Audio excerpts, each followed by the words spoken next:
When you're working with other people in any capacity, ego does play a factor in some ways.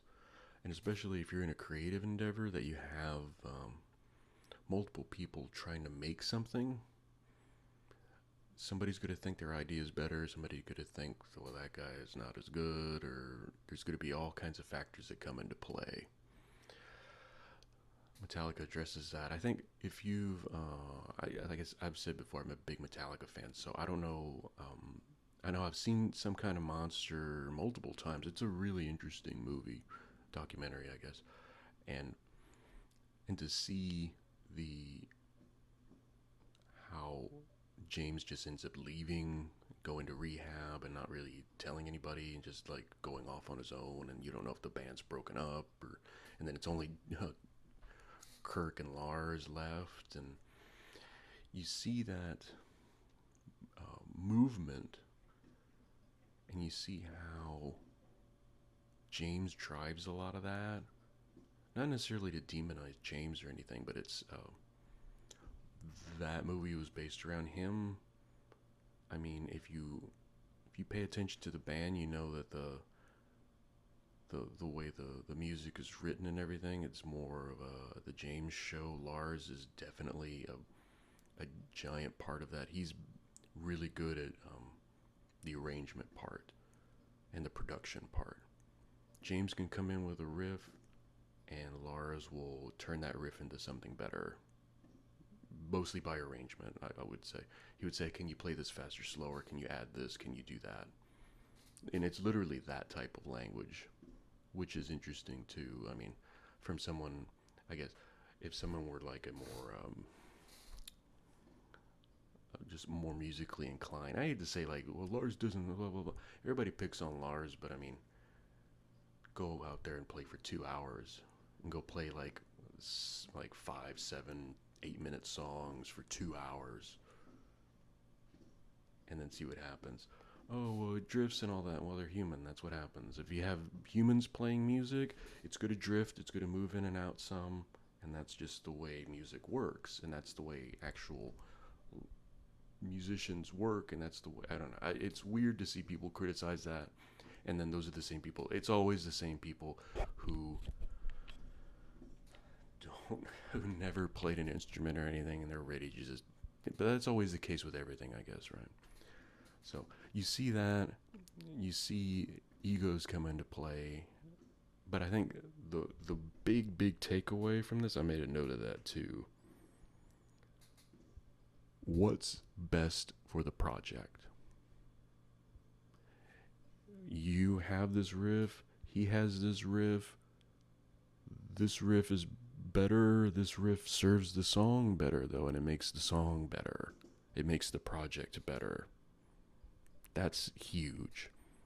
That's stepping aside, leaving your ego at the door, going in and making the song the best as you possibly can.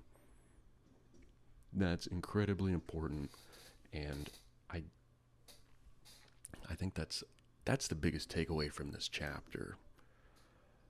Um, and then Lars brings up the point of we're creating something. There's no right or wrong. If we want to take it, take this riff and do 4 more bars or take away 4 bars from it, it's our song. And also, they'd say that with live, because if you listen to like the Black album, that's the album that's the most recent. They reproduced it, and I bought the big box set and blah blah blah. They have their sound from the Black album. There's really like this thick, giant, heavy sound, and then you see it live, and it's the same ballpark as far as just the heaviness of it and the speed and the aggression and all that. But live, it's just a little bit different. The vocals are different. There's crowd participation. Everybody's screaming along with James, and that's okay because it's two separate things. I've seen many bands that are really, really, really good. Like let's just talk about a band that doesn't exist anymore. Rush is an incredible band. I'm a huge fan. And then to see them live, we got to see them live um at least a dozen times. I've seen them a dozen times, probably like 14 or 15 times. Incredible band, incredible sound. They sound like the record, but not in a bad way. They can reproduce what they do in the studio live, and it's a bigger sound. There's more energy from it because there's a giant crowd watching. Metallica ballparks it, but then they'll add different things to it, and it'll just be the live experience over the album experience. And if you spend any time on YouTube, they put out a lot of their songs out live, and they just have a different feel to them. And a lot of times, I prefer listening to the live version over the record version because the live version has just more of a human feel to it and a different energy to it. So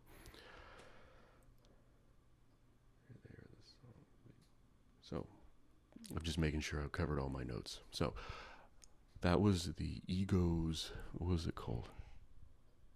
Egos and Giving Criticism. Also, criticism doesn't necessarily have to be you suck. It can also just be that doesn't work here. Put that on the back burner. Put it on ice, and that's something usable. We'll use it somewhere else down the line. On this song, we're gonna go with that. And when you create it, it does feel like, oh, that was mine. That's my baby.